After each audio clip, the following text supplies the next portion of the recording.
इनमें मुख्य रूप से जो है वो ज़मीनों की नीलामी करके नगर पालिका की इनकम बढ़ाना, सावित्री माता के पास में जो दुकानें हैं उनको नीलामी करके इनकम बढ़ाना।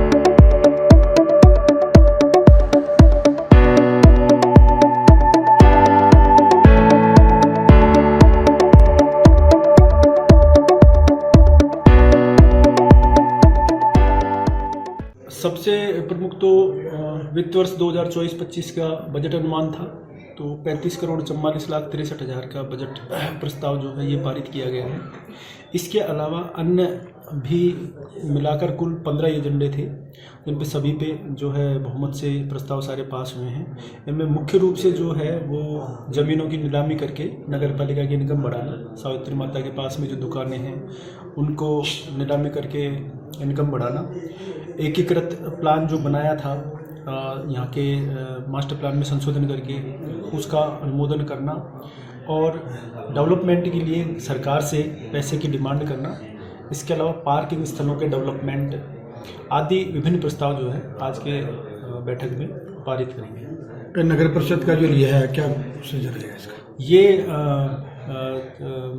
सदन के द्वारा प्रस्ताव लिया गया कि पुष्कर का जो है महत्व जो है उसको देखते हुए इसको नगर परिषद में क्रमोन्नत करवाया जाए, ताकि यहाँ पर बजट की उपलब्धता अधिक हो, ज़्यादा पदों का सृजन हो, तो यहाँ की प्रशासनिक मशीनरी जो है उसमें और बेहतरीन ढंग से काम कर पाए और बजट की उपलब्धता से ज़्यादा विकास के कार्य यहाँ पर करवाए जा सके।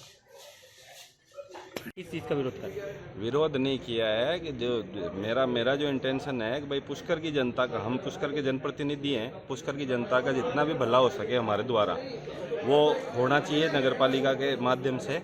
तो मैंने तो यही बोला है कि जो पहले प्रस्ताव पास हो चुके थे कि आज दादी भवन के पीछे की ज़मीन का जो अभी मुद्दा उठाया था सदस्य महोदय ने, उन्होंने बोला कि भाई सबके लिए एक रेट कर दो। सबके लिए एक रेट क्यों? कि पुष्कर में एक वेडिंग हब हो चुका है, बाहर से आके लोग बाग यहाँ शादियाँ कर रहे हैं। तो मैं तो चाहता हूँ जो बाहर से आके यहाँ पे शादियाँ कर रहे हैं वो ज़्यादा से ज़्यादा उनसे मतलब ये जो वसूल किया जाए, मतलब पैसा नगर पालिका के हित में, और पुष्कर की जो लोकल जनता है उसको रियायत मिलनी चाहिए। और जो 815 नंबर का जो खसरा है उसके अंदर ये निजी संस्थाओं का अलॉटमेंट का एक जो सिस्टम है, तो मेरे निजी संस्थाओं का जो अलॉटमेंट है, मेरा कहना ये है कि जैसे पुष्कर के अंदर कई मूलभूत सुविधाओं की आज भी कमी है। यहाँ खेल मैदान नहीं है, एकेडमी नहीं है, अच्छा हॉस्पिटल नहीं है, अच्छी स्कूल नहीं है, अच्छा गार्डन नहीं है। और सबसे बड़ी बात, पुष्कर कॉलेज जो राजकीय महाविद्यालय है पुष्कर का, उसके अंदर 6.5 बीघा जमीन की रिक्वायरमेंट उनको आज भी है।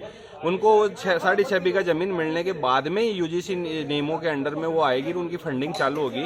तो आज वहाँ पुष्कर कॉलेज में चंदे से ये कॉलेज चल रही है। वहाँ सिर्फ प्रोफेसरों की तनख्वाह आती है, बाकी वहाँ पे कंप्यूटर ऑपरेटर है, पियोन है, गार्डनर है, जो भी है वो पैसे चंदे से इकट्ठे करके वो कॉलेज चला रहे हैं। तो जब निजी संस्थाओं को ज़मीनें दे रहे हो तो पुष्कर कॉलेज को ज़मीन क्यों नहीं दी जा रही है? इन मूलभूत सुविधाओं के लिए ज़मीनें क्यों अलॉट की नहीं जा रही है?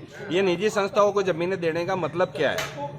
ये मैं शुरू से मतलब जनता के हित का जो भी मामला है उसके अंदर मैं कोई से भी बोर्ड का सदस्य रहूं, मैं उसके साथ हूं, और जनता के विरुद्ध में जो काम किया जाएगा मैं उनके खिलाफ रहूंगा। आपका नाम? रवि बाबा पार्षद, नगर पालिका पुष्कर।